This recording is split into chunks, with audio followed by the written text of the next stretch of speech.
right, it's that time. Hope everybody has some dessert. You can turn and look at your television screen, or you can look at me personally if you prefer that. If you guys would like to come and assemble all in front of me, that would be just fine. Although I don't think very many people will do that. But we've had some marvelous things today. We're zooming. And everyone Get a confidence. almost everything. Passed the Get this and this.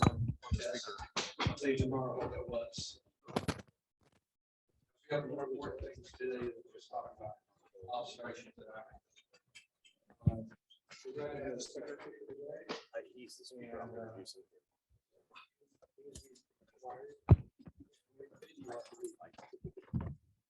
You did go to SAIC.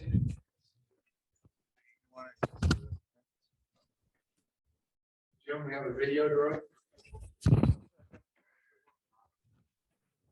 I can't see the boots way up there.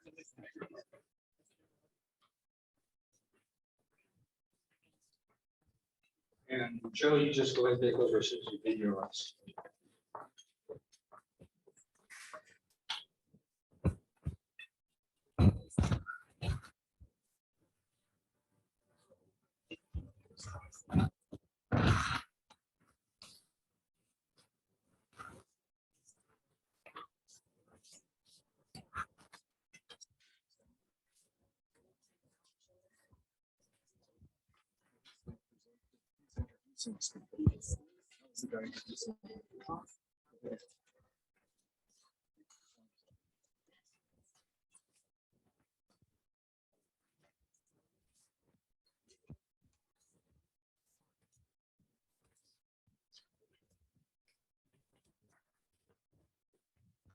My best to talk a little louder than the video. So good afternoon and welcome to an in-person event, which is super exciting for me. So it's great to finally be here. Last year I did this introduction and we did it from Zoom, and I remember sitting behind.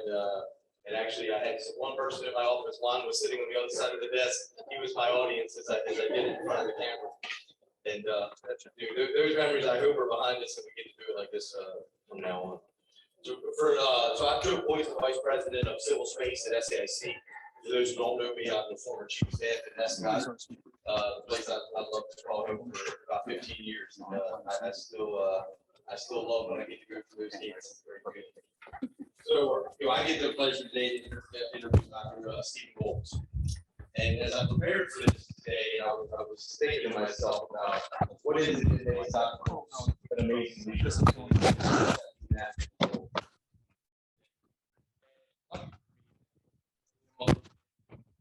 about the civil servant and now on the outside. So back in, so I guess Just put it in my pocket. Is it on? I don't have to worry about it. You got it. Thanks. Okay. Is that he's so well rounded in his diverse job history, and we had this conversation. He's actually wearing a shirt today with Noah and NASA on it. So it tied in perfect. We didn't even plan this, so it actually worked out for me. And so starting back to being an instrument manager, an IT manager, a systems engineer on multiple missions, instruments, in and around NASA Goddard Space Flight Center, and then went on to be an associate director for flight programs in Earth Science Division and SMD at NASA headquarters, to assistant administrator for NOAA Satellite and Information Systems, assistant secretary of Commerce and Environmental Observations and Predictions, and on and on and on. And so I say on and on because he's not done.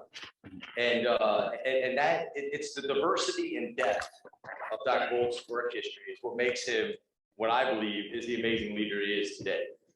And as he embarked through his career, and as I looked through it, and I promise I wouldn't just read his read all of his jobs he's had, but each step it got more challenging. Everything he did became more challenging, and that embodies everything that NASA and NOAA stands for. And challenging the norm, pushing innovation, exploring the unknown. And I believe Dr. Volz has done all of those in his career, and he isn't done yet, as we're about to hear. So I'm honored to welcome Dr. Stephen Volz. Okay, thanks. Thank you. Thanks, Joe. So I hope we're not seeing the Peter principle in practice here, for those who remember what that was. For those who don't, it means you get promoted at the point where you start failing, and that's when you're done with your career. So hopefully I do have things ahead of me still.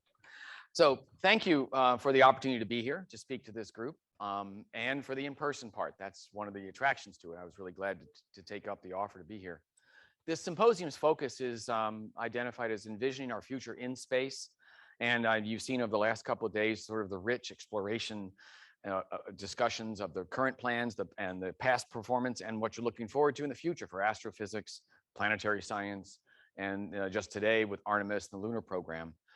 So now we're going to turn around full circle. We're back to our own planet. And that's why I titled my talk sort of is envisioning our future from space and the role of Earth observations as really a key piece of a necessary piece of preparing ourselves for the future.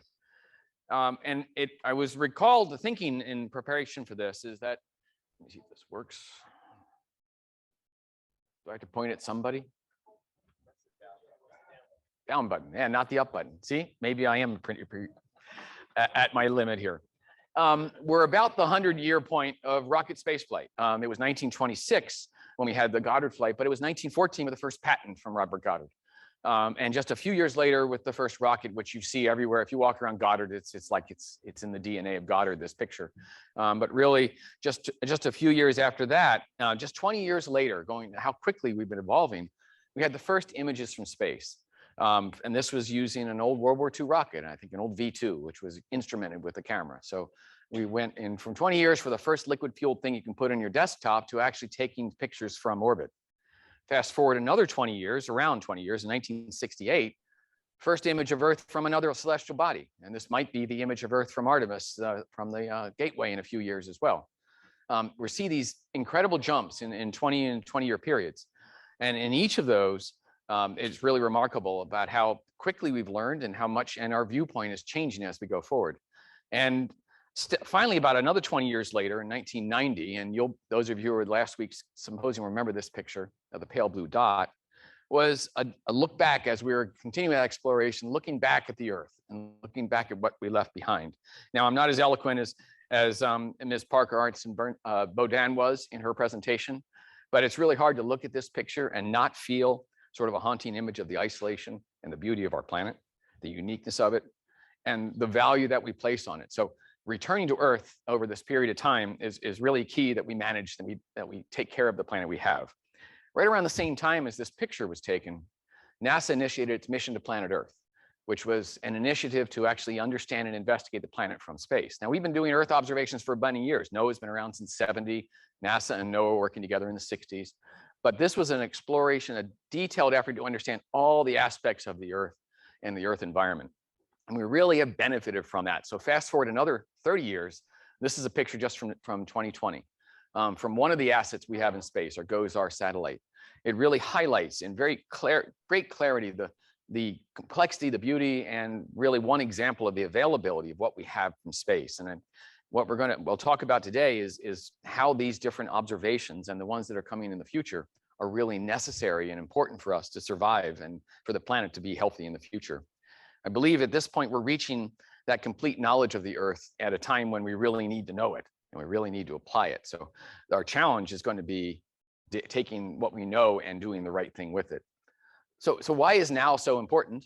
All of you, many of you may have seen, you've seen the reports.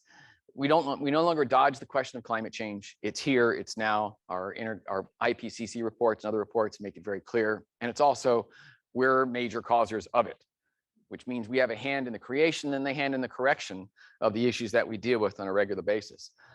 One of the most obvious factors is the heat. And from a physicist's point of view, the energy in the atmosphere, it just keeps going up and up. And when you add energy to a system, it affects every piece of that system. This picture shows on the left-hand side, the increase in temperatures projected from different scenarios of increased warming. And it's not, two things you note is one is the significance of the increase, but the second is the asymmetry, the variability of the increase. And on the right-hand side is a precipitation map in the same time zones, time frames. And when asked, is it going to get wetter or drier? And the answer is yes, but it's going to get wetter in some places and drier in others, but certainly extremes in both cases. And finally, we see the projections if we don't do something in this decade and the near term. And these are different forecasts of the climate change. These are all from the IPCC report. if we have different scenarios for mitigations and for corrections and changes in our human behavior. And the red is bad, if you can pick up on that. But it's not all bad. If you look at the yellow and the orange, there are moderate solutions and moderate corrections that we can make and we're able to make if we do the right things with the right information. It really requires information as the necessary piece of the decision-making process. And that's where we at NOAA and NASA and all of us are working on making the most value, bringing the most value. And it's not just projections, it's happening right now. This is a picture of a snapshot from our annual report that NOAA puts out, the billion-dollar disasters. Every year we do this. And now we're at 21 and 20 and 2020, 21. And just as an indication, in 1980, we had $1 billion disaster about every 125 days. In 2020, we had one about every 20 days, 30 days, I'm sorry. So the increase in pace, and those are time-corrected dollars. So the increase in pace is noticeable by all of us and very clear. So and the billion-dollar disasters are the ones that make the headlines. For every billion-dollar disaster, there are $110 million disasters. And those are the ones that are just as impactful for a small community or a small neighborhood that doesn't have the resources of a New York City or a Washington, or the federal government can't step in and all of those all the time. So the impact is globally and it's at every scale that we see it. So what are we able to do about this? What is our challenge? For the NOAA mission is defined as science, services, and stewardship, the three legs of the objective. We conduct the climate science, not just with NOAA, but with many partners, with NASA, the Department of Energy, USGS, academia, and our international community, all invested and involved in with commercial and nonprofit companies as well, trying to understand the science and understand the phenomena. What NOAA is focused on is delivering operational climate services to everyone in the country and making it available to the world as well. And mostly through partnerships with other agencies. We provide weather forecasts, but we tell FEMA where to go. We help the Department of Health and Human Services where the heat islands are. So we work partners throughout, making that very important that it is a collective effort, all of government efforts is used to make the changes.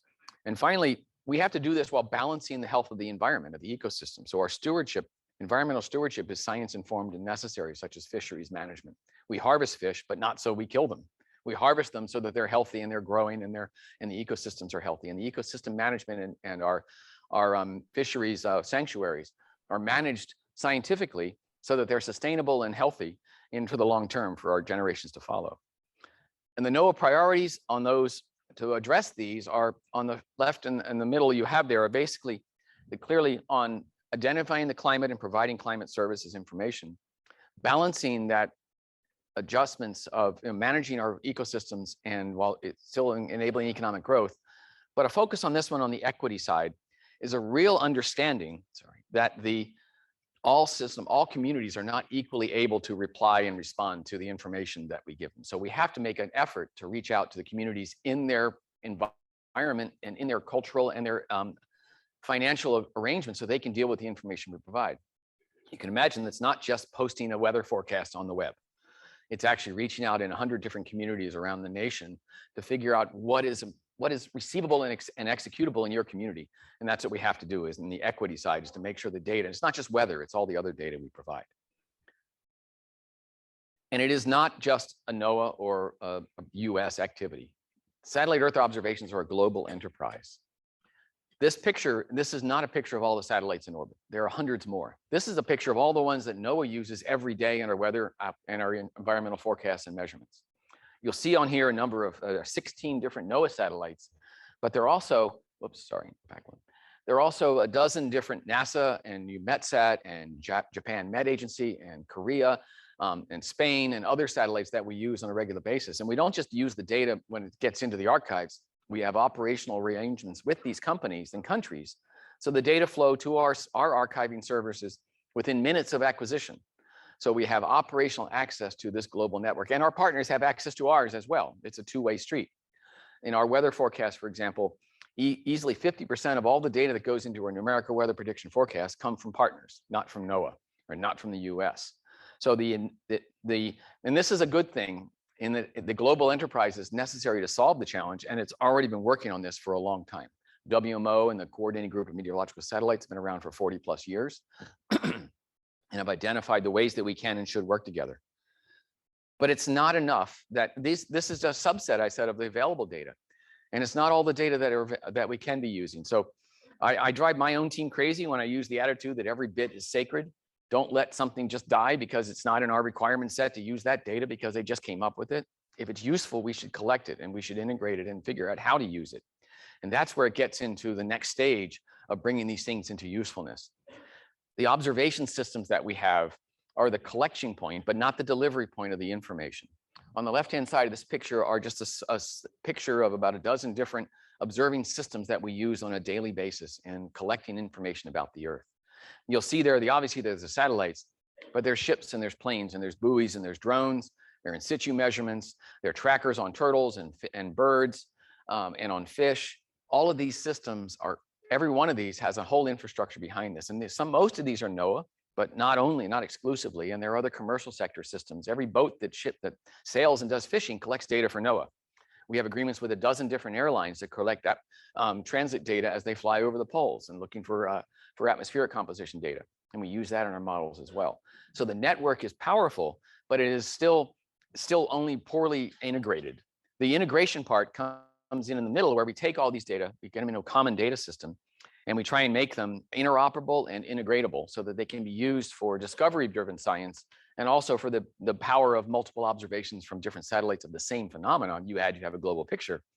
But think about adding LiDARs with radars, with synthetic aperture radars, with microwave sounders, all of the same image at the same time, and doing that within minutes of acquisition. You have a much more a 3D picture of the activities. The challenge then is to turn that into a model to actually do something with it into forecast. But there's lots of challenges. That's one of those. But the center part is a NOAA and all of our partners' job of bringing these data together and making them analysis ready and AI ready so that we can use them and anybody else can grab a hold of them and use them as well. So one of our activities, I'll talk in a minute, is we're moving these into a cloud environment so the accessibility is real time in a much broader scope. And on the right-hand side, you just see a few of the examples of the products and services, and each of these has an extensive customer base. Some of them are federal, partner agencies like FEMA we deliver data to. Some are direct to the consumer, weather forecasts and the like. And some are industry groups like in the climate products and services. Architecture and engineering want to know how to design buildings for 2050 survival. They're not going to use today's wind speeds for hurricanes.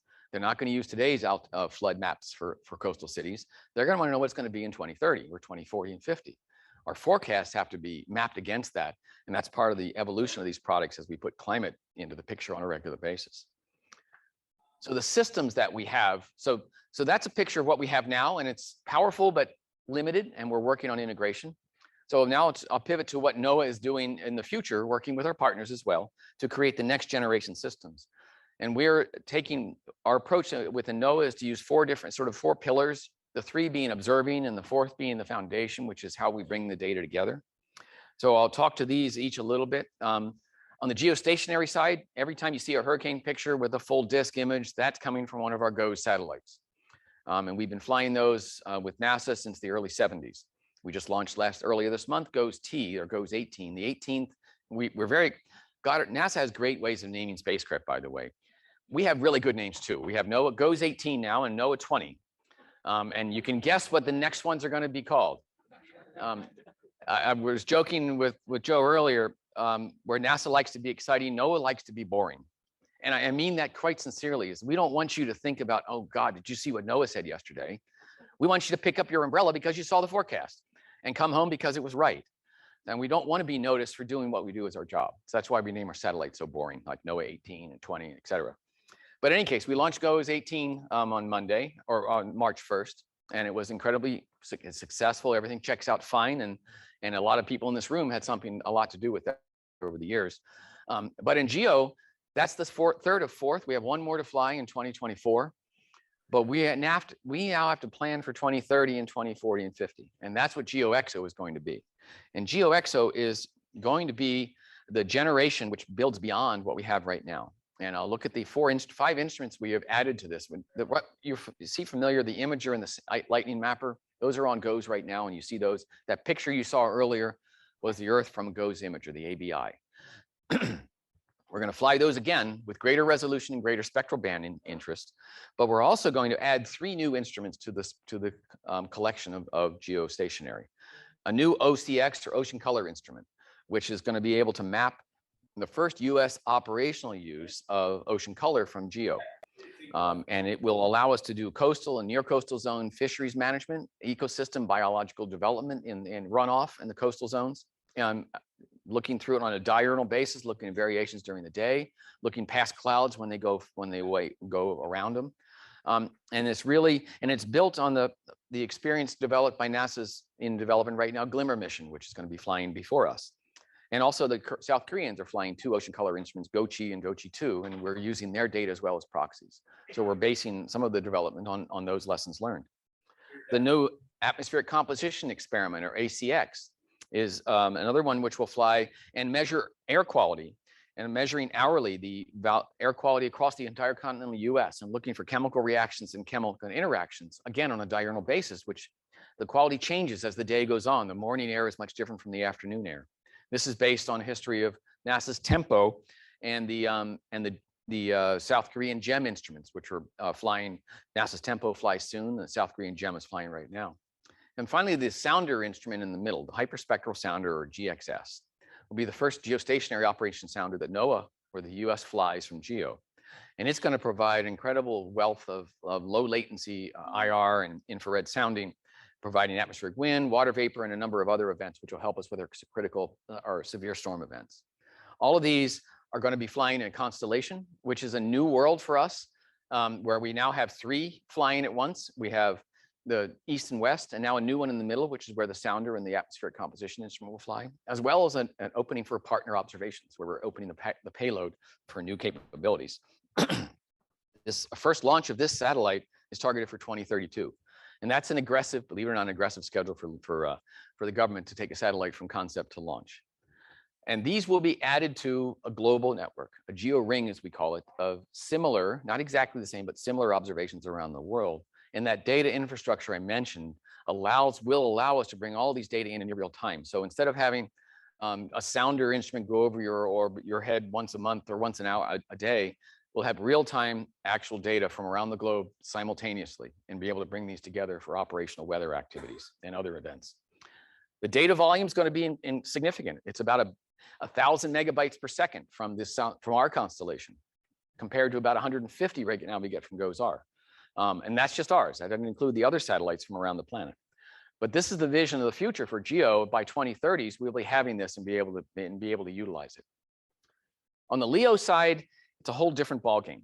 We are really depending on LEO to provide. LEO provides a whole range of different products. It's not just numerical weather and storms. It's a whole things from, as you can see from this. This is the existing system of observations we get, mostly from partners, but also from NOAA, from microwave and hyperspectral sounding, LIDARs, radars, and other measurements. We bring all these in different ways to provide hundreds of different products that we provide, from surface albedo to vegetation indices to ice mapping and the like. These are great applications, but the future of LEO is really dominated by what you were hearing, I think, today about the proliferation of small satellites in space. We have historically built large, capable satellites. JPSS is one. We're launching the next one this fall. And they are big. They take a long time to build. They're from the NPOS heritage. They're very capable. They're very expensive. And they're a long time from initiation to development. 20 years is not unusual for one of these satellites. And what we see as the future is actually a next generation, which is going to be requiring a much different approach. The next generation LEO, and this is a 2040 target, but it could be as early in the early 30s, will be a constellation of multiple satellites. Small satellites would provide individual measurements one at a time that are integrated on the ground or in space with this transport layers you see drawn here. So that's historically, we built them on the spacecraft. We beam it down, all the data in one beam from one satellite. Now we've got 10 satellites, each with a different instrument, a different crossing time. We're bringing them together, and we've got to have the simultaneity and the integration is on the ground. This is the challenge, though, to get to this is to do the major challenge is to do these quickly so that we can launch these in a rapid time frame. And you see that instrument Quicksounder on the far left is our attempt to go from a 15-year development cycle to a 4-year development cycle for operational weather forecasting measurements. And we were funded this year. I should have said that this year to actually start this program, Quicksounder. And I will say there are 3 major challenges we have to executing this kind of approach. They're technical, programmatic, and they're cultural. On the technical side is, can we build instruments well that'll last a long time, that are capable? And the commercial space sector is doing a lot of work on spacecraft and the like, and launch vehicles. We think we have our arms around that one. The instruments still have to be well done, and we're working on that. But the technical is the smallest of the challenges in making this work. The programmatic side, we have to change all of our procurement activities and approaches we do this. We can't set up an SEB that takes 2 years to get from start to delivery. That's 2 years out of a 3-year development cycle. It doesn't work. We have to find a different way to specify our spacecraft and our ground systems, and maybe just buy something off the shelf, which is one of the intentions we have. And maybe just provide a GFE and instrument to a vendor to supply this. And the cultural side is even more difficult to match. When it takes 20 years from the start of a spacecraft to the beginning on orbit, and there's a 20-year life cycle, that's a lifetime of work. Nobody wants to take a risk on their lifetime of work.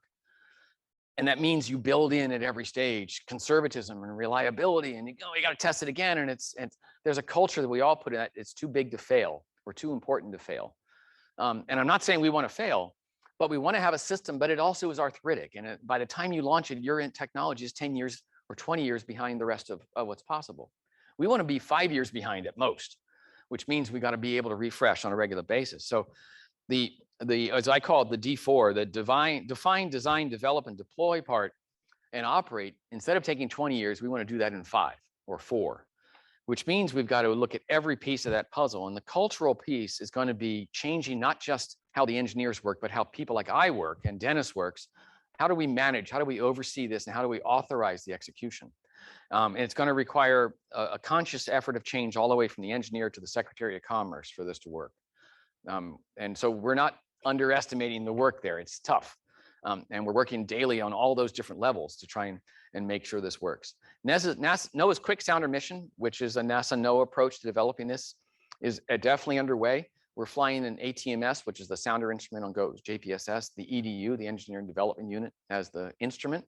But using that approach to explore all of those issues that we have to get from ATP, authorization to proceed, to launch in 3 years. And it's cost and schedule capped, but more than anything cost, it's schedule capped. If it takes 6 years, it wasn't ultimately successful, but it pointed out the 10 different areas where we took an extra twice the time we thought was possible or reasonable. So it's an experiment. Even if it fails, it's still successful because it helps us point out what's possible and what we have to do differently. So those are the two. The third one is space weather, and I have a sort of a cautionary message here for space weather. NOAA is responsible for space weather forecasts and warnings, and recently have been added the additional responsibility, NOAA and DOC, for space situational awareness, space traffic, not management yet, but it will probably get to that at some point. And we really need to do better than what we've been doing in the past. You see on the bottom left there, we need more and better data to do more and to better and more accurate forecasts. And a recent example we had with the late January, we had a forecast of a G1 solar magnetic storm. NOAA forecasted it and sent out an alert. You see type there, the alert that went out. Somewhere around February 3rd or thereabouts, you're going to see a storm effects of a G1, which is, it goes from 1 to 5. So it's not small, but it's not enormous. And some of our research products were able to calculate, and you can see here, the projected atmospheric density as a result of that storm. And you can see on the right-hand side is the neutral density. It went all the way up to, holy cow, 3 × 10⁻10 kilograms per cubic meter. It doesn't seem like much, but if you look to the left, that's the percent increase, and the red is 100% increase. So you doubled the atmospheric density at 210 kilometers from this one G1. It actually was downgraded to not even a G1 storm. And that's small, but not negligible. And what the result was, what happened is SpaceX launched a Starlink constellation that same day, February 3rd. And they had these data, and it wasn't considered to be necessarily this, sufficiently cautious to make them want to stop. And what happened is, in that kind of density change, the models and projections for the early orbit transition to a higher orbit were underestimated the drag, and they lost 38 of those spacecraft. They were not able to reach a final orbit because of the increased drag, and they deorbited. They basically burned up. And what we're missing here is basically a small craft warning for space.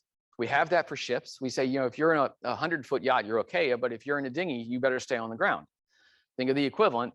Our satellites, a big satellite, ISS is not going to feel this at the size they are, but small sats will. So we need those better and more accurate forecast products and models. This is a research model, but it's not a product.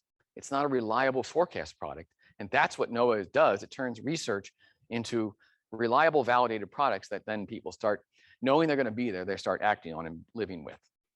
So our next generation space weather observation system, which again was funded this year in the FY22 budget, is going to look at proliferating or filling out the larger operational space weather constellation, looking at multiple viewpoints from geostationary, LEO, low Earth orbit, and also from Lagrange points L1 and L5. We actually have plans for each of those locations. We are now observing in LEO, right, in geostationary right now in the GOES program. We have several satellites that are measuring radio occultation observations in low Earth orbit and particle sensors in low Earth orbit. And we're now working with NASA to fly to L1 with the Space Weather Follow-On mission, a co-manifest on a NASA IMAP mission.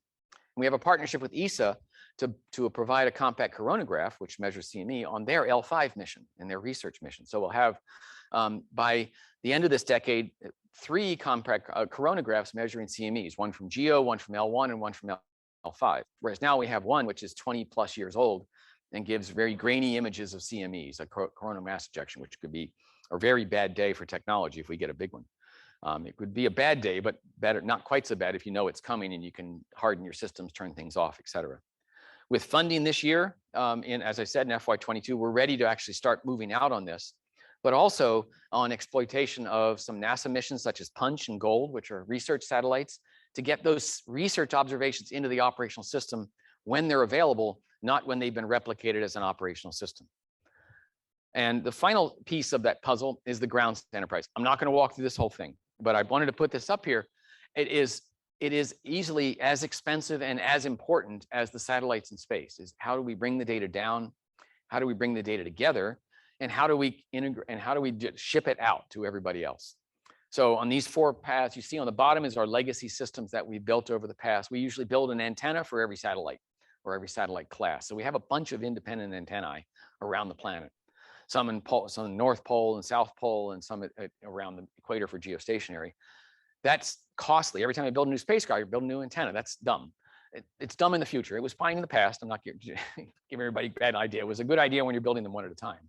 But we see this as not the rig. You saw that transport layer. We see a space-to-space comm is probably a way in the future, is one of the ways to get it. But we see on the bottom here the evolution of those legacy assets transitioning into what we're calling a common cloud framework, where the transition of products and services that are specific to spacecraft and missions will now go into a common framework, a common cloud. So we're already doing right now data processing in the cloud for JPSS for some of its products. We never brought in partner data through ground systems for Himawari from the Japan agency. We went directly into cloud with those. And that's where we're going to make a revolution, is bringing those new data like Punch and Gold into a cloud framework rather than hardwired into an existing system. The architecture, looking at the top and this top 2, are looking at, do we need antennae at all anymore? Yes, but not everywhere, and not the same kind, and not necessarily our own. We have underutilized resources, because when the spacecraft's not over you, what are you, just staring at space? Is there a better way to manage our resources and use it with partners, or maybe even in some cases outsource entire pieces of the architecture? We don't need to have a NOAA ground antenna monitoring a NOAA satellite and shipping data to a NOAA facility. If I contract with a vendor to build a ground system, and we build them the instrument, they deliver us the data. And that's one of the models we see for especially when we have dozens of LEO satellites. We don't want dozens of NOAA facilities managing those. We see a different approach, which is possible as long as we have this blue line in the middle, which is the cloud-based integration where all these things come together and allow for some resiliency of operations. So it's, and this is, you can see this is a sort of a 9-year or 10-year profile. And it's aggressive in some places and conservative in others. And we're trying to figure out which is which. And it'll pan out over time. But this is also, we started the cloud transition back in 2018 with secure ingest, bringing in data. There are all kinds of steps in here, like making sure it's not faulty data, there are no viruses, et cetera. So we work with the department, like the National Security Agency, to figure out how do we do data flow integrity, all kinds of techniques and steps that we have to do to make sure that this is a secure system and remains that way. But there's a lot of architecture involved in this, and it's going to be over the 10 years from now, a completely different way that we manage, operate, and distribute our data from the Noaa system, and using partner data and research data at the same time. So the two walkaway slides here. Our place in space is clearly anchored in our legacy systems, but on the right-hand side of this picture, you see those new investments that we've started, and largely based, and in many cases based on exploratory research done by other agencies, NASA and ESA and others, but actually looking towards a much different architecture of the future, which will be used, and we're planning this system will be 2030 to 2050 or thereabouts. And each of these are going to cost, we have an estimate right now for the GeoXO, that 3 satellite constellation, of about $18 billion, which is a big number and should be thought of that way. And certainly all of our sponsors recognize it is. But that's between 2020 and 2050. And it's creating and enabling an operational delivery of services throughout the lifetime of most of the people who are going to be voting on whether or not to fund it through the 2050s, and for our children beyond. Similarly, we expect the LEO not to be quite as expensive, but I can't guarantee that, because as we find out these measurements are important and necessary, we create an appetite. We create the need for it. We're not creating it out of sort of vested interest in making money, but because it's useful. That's the feedback loop, the impact. If the data are useful, then they will be funded. Oops. So it's important that we recognize this is probably a run on the order of $1 to $2 billion a year investment for our lifetime to maintain and to produce the ground and the system that we need. And it's shared, this is a repeat of that earlier slide. It's shared, that load. That's our piece of it, and others. NASA spends $2 billion a year on Earth science, which is a good investment. ESA spends about the same as we do. UMATSAT, UMATSAT does. So we're talking about a $10 to $12 billion a year global investment in environmental observations, of which we play a major part. But we are all part, and we're all benefiting from this. And it really is the way. The way of the future. I was just watching the Aviator the other day. I'm not going to go there. But it is the reality of the present, that we are a network of systems, and we are all committed to actually doing this together, and healthy competition of who's got the best thing next, and we're leapfrogging each other in terms of capabilities and performance. But we're all sharing the data, and we're sharing the models, and benefiting from everybody else's experience. And with that, thank you for your time and attention, and I'm open for questions if you have any.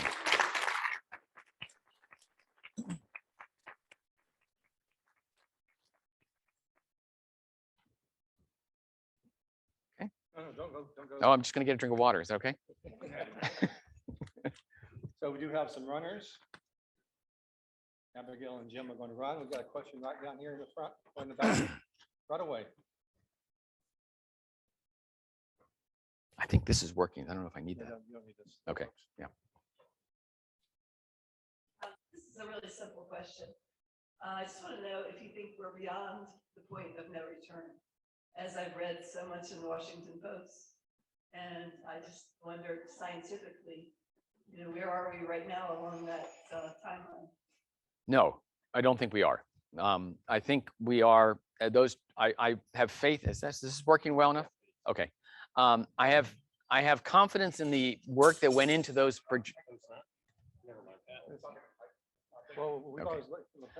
I have confidence in the analyses and the effort that went into those IPCC and other reports. I know many of the scientists who work on it, but that even if I didn't, I can look at the reports and read through them and see that they're based on observations of which I've been a part of as well.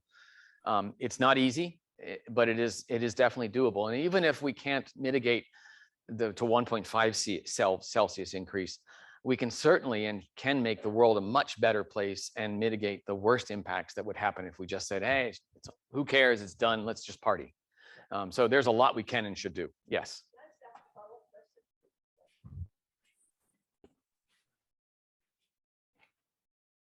So what do you predict is the turnaround time for us to see some evidence that the statistics are going the other way? We instituted the Montreal Accord in what, 1980s, early 80s, where we worried about CFCs destroying the ozone. And I think we just started seeing the turnaround this decade, in the last 5 years. So that's 80s, 30 years to see a slow change. It was an increase. It was dropping and an increase. So the system is large. So some of those major factors will probably take that long, but you will see. So I don't have any better projection than that we have a big system, and you can imagine the atmosphere. You think about it in the magnitude of the heat energy reservoir. The atmosphere changes quickly. The land changes sort of a little bit less quick, but fast. The ocean changes real slow. The ocean changes that we built into the system are going to take 100 years to reverse. And that's going to be the one that's probably the biggest uncertainty because of the volume and because of the heat capacity and how it takes to change that. So there'll be different time constants for each of those factors. Over here. Yeah.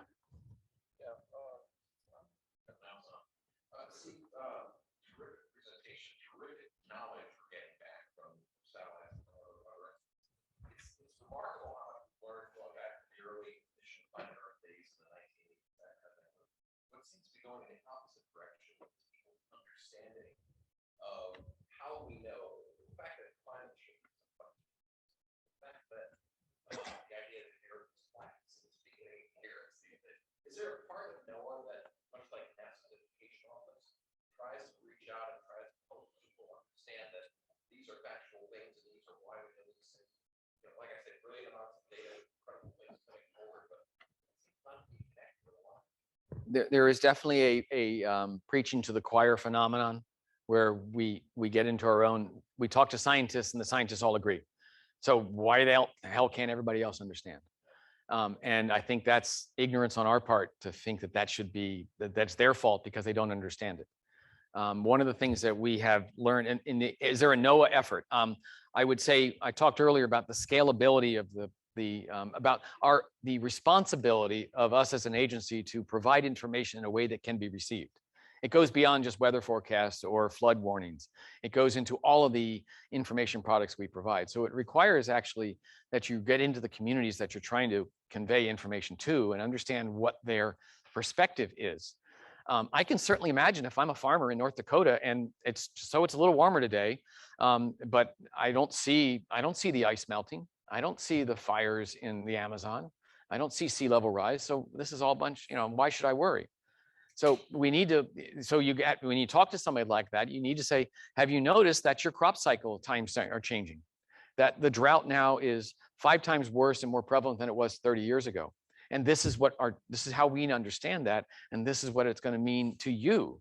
Not that the ice is melting and the polar bears will die, but that your environment is going to change in a way that you're not going to grow crops anymore here. You're going to have to move to Canada because the cycles are going to be that way or something like that nature. So you have to listen, talk to people in their own environment and explain it. And I think part of the climate products and services that we have a civilian climate corps that we're trying to stand up is really focused on working and in listening sessions and working with the communities about what is the issue for you. If it's sea level rise in Norfolk, it's fire weather in Denver, it's something else somewhere else. But you don't talk about the big picture, you talk about the local impact. And that's where you get I've always found when I talk to the Hill, even during the days when we couldn't talk about climate, if I talked about storms and weather and hurricanes, I got their attention because that was what was relevant to them. And it was all climate, but it wasn't all climate. It was the same information presented in a different way and it was received better. So it requires though that you are able to anticipate what the audience is listening to. And the bigger the crowd, the harder that is because you get a mix. But when you get down to the smaller regional or even thematically based groups, you get a different receptivity. I talked to the reinsurance industry. They're all over the data. There's no question because it's all part of their models for how they envision the world. But that's not the way you would talk to somebody who's building buildings. So Over here. Yeah. Was wondering if you could talk about your understanding of the Noah system and its ability to withstand climate change and threats. And I'll give you an example. Puerto Rico lost its Doppler radar, and the DoD had to step in, use their radars, use the team, while we're completely sitting ducks and seeing all these disasters happening. There are parts of the system that are so critical to life and property, but they're also under the severe threat. Right. And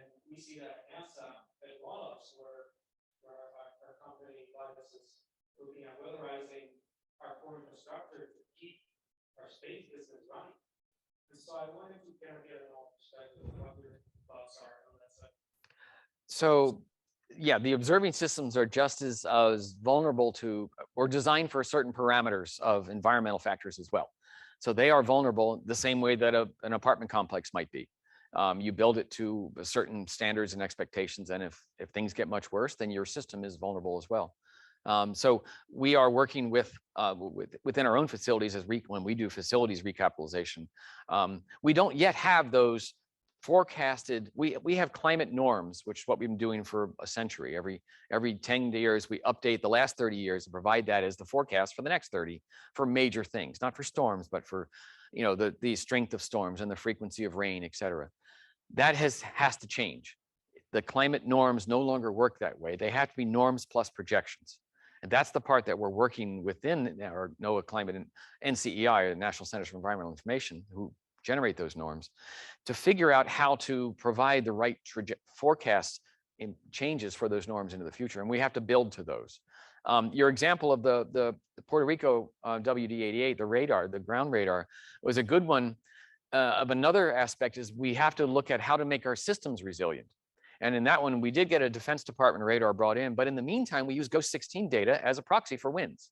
So and it wasn't planned that way. We never designed it to be that way, but it provided a resilient, some level of degraded, but not zero performance for the same measurements. And I think that's one of the benefits of this proliferated LEO. If you have multiple observations looking at it either the same way or in different ways, you're much more resilient to the loss of any individual element. And your system should be able to adapt. And that's the part where the single strong systems that are not connected is vulnerable to single point failure in a way that a resilient system is not. So that's part of the design, is to enable that, to have a graceful degradation in the event of a piece part failure in a system like this. You got last question right back here. Thank you. I appreciate your insights, especially the stewardship of this small section community. Anecdotally, I find it funny that sometimes we like baseball or basketball statistics. I'm sorry, which statistics you said? Oh, just like sports statistics. Ah. Like more.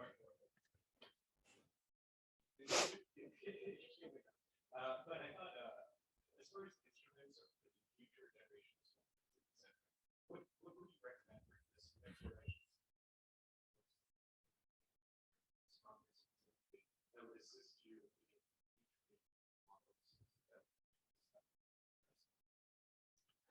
So I'd throw up two suggestions. One is that we know what the system uses now for its forecasts and all of our information. So we know what the high value measurements are, such as soundings, because that gives us temperature, pressure, thermometer, temperature, and humidity profiles. And those are very useful in the existing model. So an understanding of what the models use to understand which data are useful. And our interest in that is making them cheaper, more reliable. Not necessarily better performance, although they're a piece of that we still want to do. But I would be happy to have one really high performing instrument and a dozen really cheap good ones, and the combination can lead to a better system. So there's that area. Things we already do them better and cheaper and more and smaller, so we can find a different way to get them to space. The other piece is in cross-disciplinary research, is that out of bounds or that unexpected measurement that adds value to all the rest. And that's where the research community is not something NOAA's going to do. NOAA's not going to scratch their head and think, let's fly this and see what happens. But NASA and the academic community can. And not just say, wow, that was cool, but then take that and see, how does that interact with everything else? What does that help make everybody else smarter? Because we understand a process better, or we understand a parameter better than we never did. So I think those are the places where we had to go incredibly stretched just to add an atmospheric composition instrument to GEO, because NOAA's never done that before. What the hell are you doing? It's not, so there's that resistance that we can overcome it because we were able to quantify the impact. So finding those out of left field approaches, which really do make the whole system smarter, would be a place for really creative, off the wall, innovative approaches to measurements and observations. You never know when the next, breakthrough observation or measurement is going to be. Even in a rich field like we have, I'm sure we're not measuring everything in the right frequency, the right temporal, the right latency, combined with the right other data to provide real insight. All right. Thank you very much, sir. Okay. Thank you. Okay.